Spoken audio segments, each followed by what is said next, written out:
So matapos nga po natin sinabi mga idol na walang problema sa pagitan ni Junto Nakatani at Naoya Inoue sa glove selection nila para sa bakbakan nila, kung saan mga boss nila iba pala ang problema na nagkaroon ng magkabilang kampo. Ayon kasi sa isang Mexican boxing site, nagreklamo daw ang kampo ni Naoya Inoue patungkol kung paano maghanrap si Junto Nakatani. Nakalaunan mga boss, nagkasundo naman ang kampo ni Inoue at Nakatani at para maiwasan ang malaking gulo sa bakbakan nila. Pero marami ang mga Pinoy boxing fans ang natawa dito mga idol sa naging reklamo ng Team Inoue patungkol sa handrap. Ito dahil mga idol, naging issue na ito ng Japanese Monster sa previous nito na laban kontra kay Alan Picasso, kung saan brutal harap-harapan sinugod si Inoue ng kampo ni Picasso na ibahin ng handrap nito na para sa mga eksperto mga boss. Totally BS daw talaga ito dahil wala namang problema sa handrap ni Inoue unless naman talaga kung nilagyan niya ito ng matigas na bakal. Sa katunayan nito mga idol, 2 beses na merong reklamo kay Inoue sa handrap sa naging laban nito kay Picasso at Fulton. Pero ngayon mga boss, nagkabaliktad ng sitwasyon dahil si Inoue naman ang may reklamo sa kampo ni Nakatani sa handrap.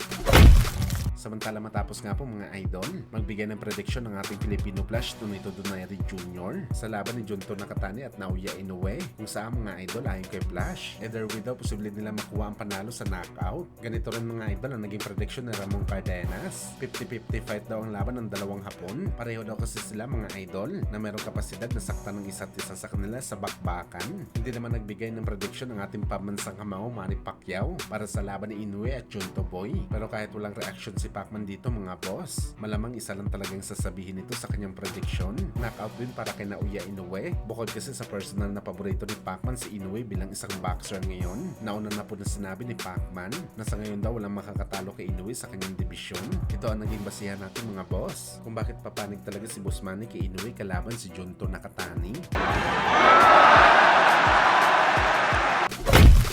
Kabilang banda naman mga idol, bakbakan ng ating pambansang kamao Manny Pacquiao kalaban si Mayweather Jr. Posibleng hindi naganapin sa pamusong Spurs sa Las Vegas. Kanselado na ang venue na to mga idol at posible ilipat na ito sa T-Mobile Arena o di kaya sa MGM Grand. Masyadong mahal daw kasi mga idol ang babayaran sa Spurs. Kung saan una na sinabi ni Dana White mga boss, naginto talaga ang rental sa venue na to. Mapapagastos talaga na malaki ang promoter kung sa Spurs ilagay ang bakbakan ng dalawang sikat na legend. Well, sa totoo lang mga idol, dagdag income pa ito para kay Manny Pacquiao at Floyd. Ang posibleng gastos na malaki sa Spurs, pwede pa nila paghatian mga boss. Kung sa mga T-Mobile Arena lamang ang bakbakan nila, dagdag paldo pa ito sa dalawang legend. At ang kinagandahan dito mga idol, marami pa talaga ng mga boxing fans ni Pacman at Calvo ang makaka-afford na bumili ng ticket kapag hindi sa Spurs ang bakbakan nila. Kaya para sa ating mga boss, isang magandang move na ilipat talaga ang venue ng laban ni Pacman at Calvo.